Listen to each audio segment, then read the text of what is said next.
My sister stood up so fast at Sunday dinner that her chair tipped backward, and she screamed that I couldn't possibly afford a baby when I could barely afford my apartment rent. I was 3 months pregnant, glowing, and sitting next to my husband in my parents' dining room in Charleston when she delivered this assessment of my financial fitness to reproduce. What Vanessa didn't know, what none of them knew except my husband Derek, was that we'd been living in a modest apartment by choice while banking every dollar from the tech company we'd sold 6 months ago for $8.3 million. And the struggling couple, they pitted, actually had more money than everyone at this table combined. Before I tell you how one pregnancy announcement unraveled years of my sister's carefully constructed superiority, ask yourself this. Have you ever stayed quiet while someone underestimated you, just to see how wrong they could be? My name is Lily Morgan, and I'd been playing poor for 2 years. Not because I enjoyed it, but because the moment Derek and I had started making real money, my family had changed. They'd started asking for loans, expecting us to pay for family vacations, treating our success like it was communal property they were entitled to access. So we'd made a decision. We'd live modestly, say nothing about our finances, and let them believe whatever narrative made them comfortable. That narrative, largely crafted by my older sister Vanessa, was that Derek and I were barely scraping by while she and her husband Todd were the picture of stability and success. Vanessa was 36, 4 years older than me, and she'd built her entire identity around being the responsible sister. She had a corporate job in marketing, a husband who worked in finance, a house in a good neighborhood, and an endless need to remind everyone that she'd made all the right choices. I'd gone a different route. I'd majored in computer science, married Derek right out of college, and we'd started a software company in our garage.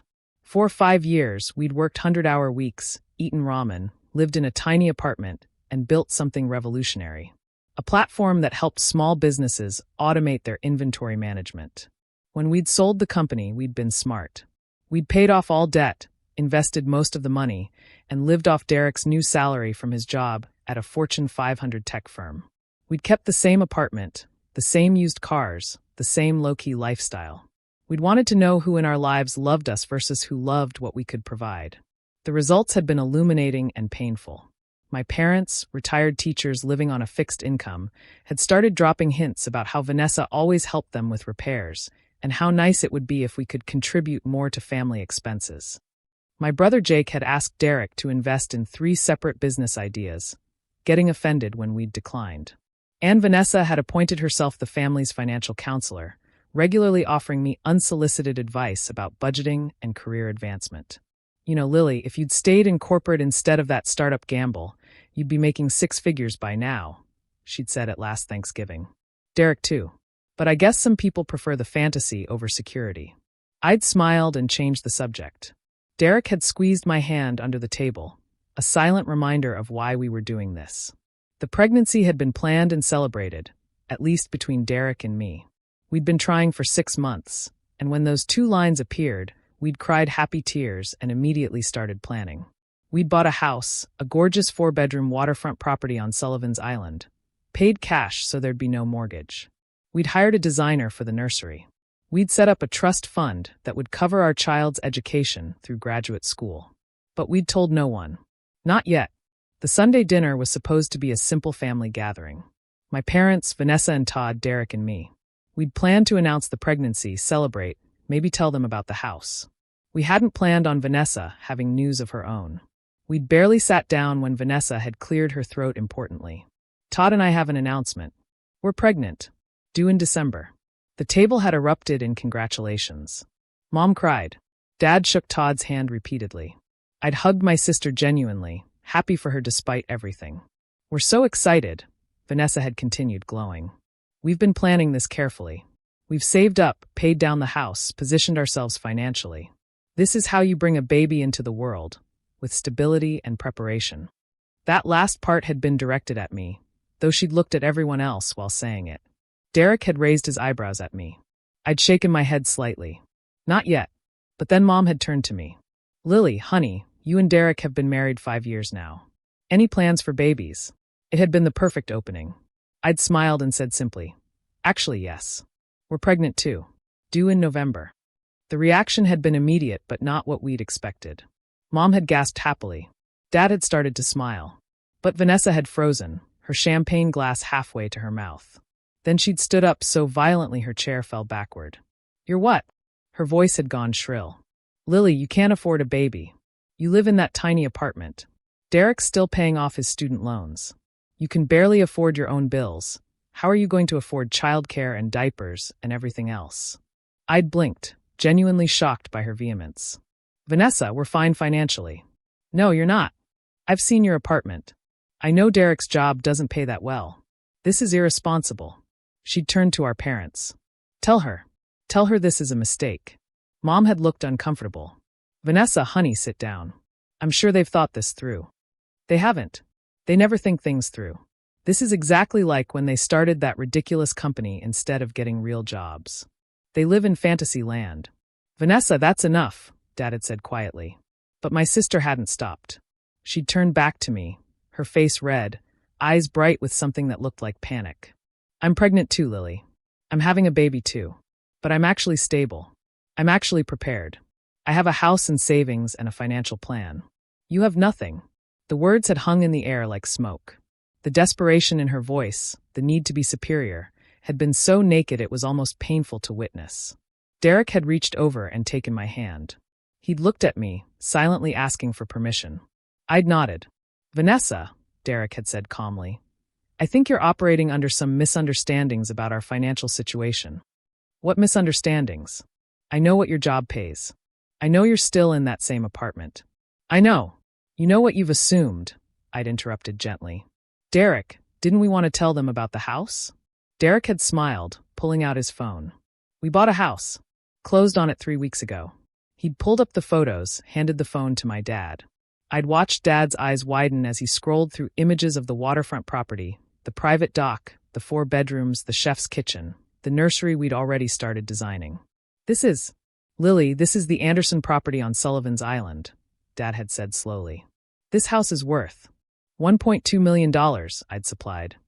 We paid cash." Mom had gasped. Vanessa had gone white. "Cash?"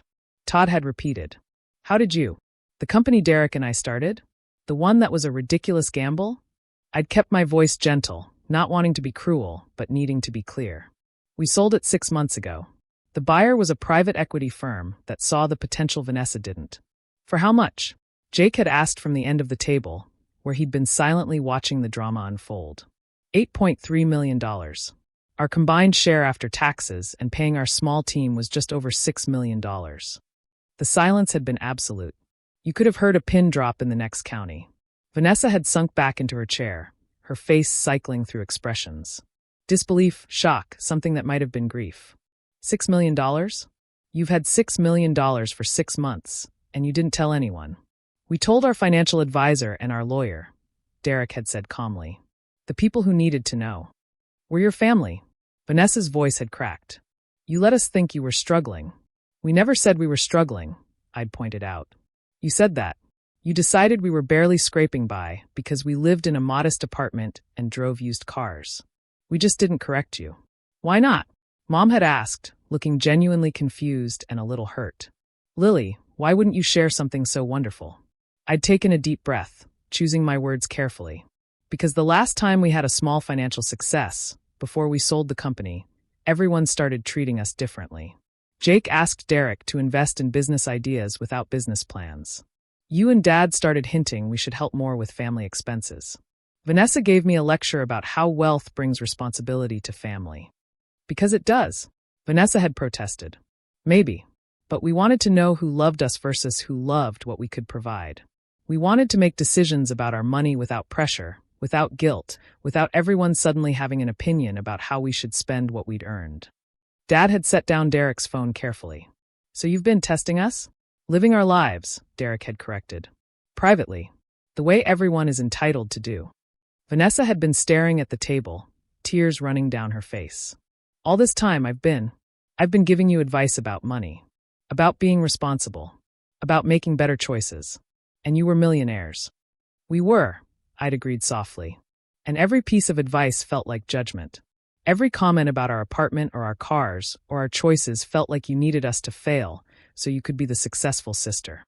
That's not true, but her voice had lacked conviction. Isn't it? You just screamed at me that I couldn't afford a baby. At Sunday dinner. In front of our parents. Because the idea of me being pregnant at the same time as you, possibly stealing your moment, was so threatening that you had to establish your superiority immediately. Todd had put his hand on Vanessa's shoulder. Van, she's right. You've been competing with Lily for years. Because she's always been the favorite. Vanessa had burst out, the words seemingly torn from somewhere deep. Smart Lily. Talented Lily. Brave Lily who took risks. I did everything right. I followed all the rules. I got the corporate job and the 401k and the house in the good neighborhood. And nobody ever looked at me the way they looked at her. The raw honesty had shifted something in the room. Mom had reached across the table to take Vanessa's hand. Honey, we're proud of both of you. We've always been proud of both of you. But Lily's more interesting. Lily did something exciting. I just did what I was supposed to do. I'd felt something crack in my chest. Vanessa, I never wanted to compete with you. I never wanted you to feel less than. I just wanted to live my life without it being constantly compared to yours. She'd looked up at me, mascara running. And I made that impossible, didn't I? Sometimes, yeah. We'd sat in uncomfortable silence for a moment. Then Jake had spoken up. So, just to be clear, you're not giving out loans or investments? Despite everything, I'd laughed. No, Jake. We're not. Fair enough. Worth asking. The dinner had continued awkwardly.